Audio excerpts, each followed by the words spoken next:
Hello everyone, আসসালামু আলাইকুম। আপনারা সবাই কেমন আছেন? আলহামদুলিল্লাহ ভালো আছেন। আমিও আপনাদের দোয়ায় ভালো আছি। আজকে রান্না বাড়ার কোনো ভিডিও দেখাইনি, রান্না করে ফেলেছি কারণ সময়ের অভাবে। আমি আবার ডাক্তারের কাছে গিয়েছিলাম। আমাদের বাসায় আজকে মেহমান আসবে। মেহমান বলতে আমার মা, ভাই, বোন। আমার একটাই ভাই, আসলে খাওয়াই না, বছরে একবার মনে হয় খায়। আর হচ্ছে আমার ভাবিকে তো আসলে কোথাও যায় না। আমার ভাবিকেও বলেছি। আর বোন আসছে যশোর থেকে, বউনাইটা আসছে। ওই মনে হচ্ছে বছরে একবারই আসে, তাই তাদেরকে একটু খাওয়ালাম। সামান্য কিছু মুরগির মাংস রান্না করেছি, গরুর মাংস, আর এটা হচ্ছে চিংড়ি মাছের ভর্তা করেছি। এ পাশে হচ্ছে দেখেন ব্যবসার রুমে যে জুতা নিচ্ছে, আমার বোন আসছে। জুতার রুমে যে দেখি কি যে আমার কাপড়ের রুমের অবস্থা খারাপ। আমার বাইরবিটি আসলে লগেন সর্বনাশের মূল, সব এবড়ো থেবড়ো করে দেয়। আর সবার জন্য জুতা দেখতেছে, আমার মেজো বোন কিনে দেবে মারে ভাবিদের, আমাদের বাড়ির জন্য আর কি। সবকিছু এক বস্তা, বেশি নি নাই, হাফ বস্তা নিছে, এক বস্তা মানে 10 জোড়া হবে স্যান্ডেল নিছে, জামা কাপড় নিছে। এর মাঝে আবার আমার বউনার জন্য কয়েকটা পিঠা বানাইছি,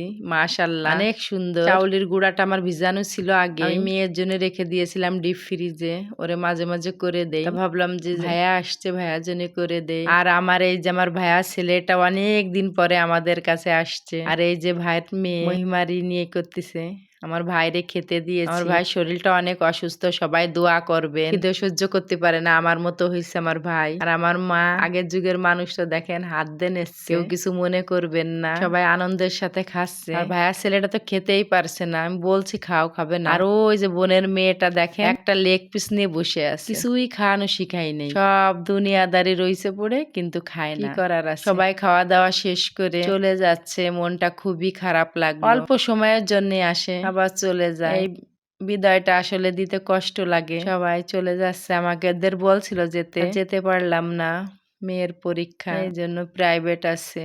শুধু হচ্ছে আমার বড় আপু নেই, আসতে বলেছিলাম কিন্তু তার তো অপারেশন হয়েছে, এই জন্য সে আসতে পারলো না। মনটা খারাপ, বলেছিলাম তুমি আস্তে আস্তে আসো।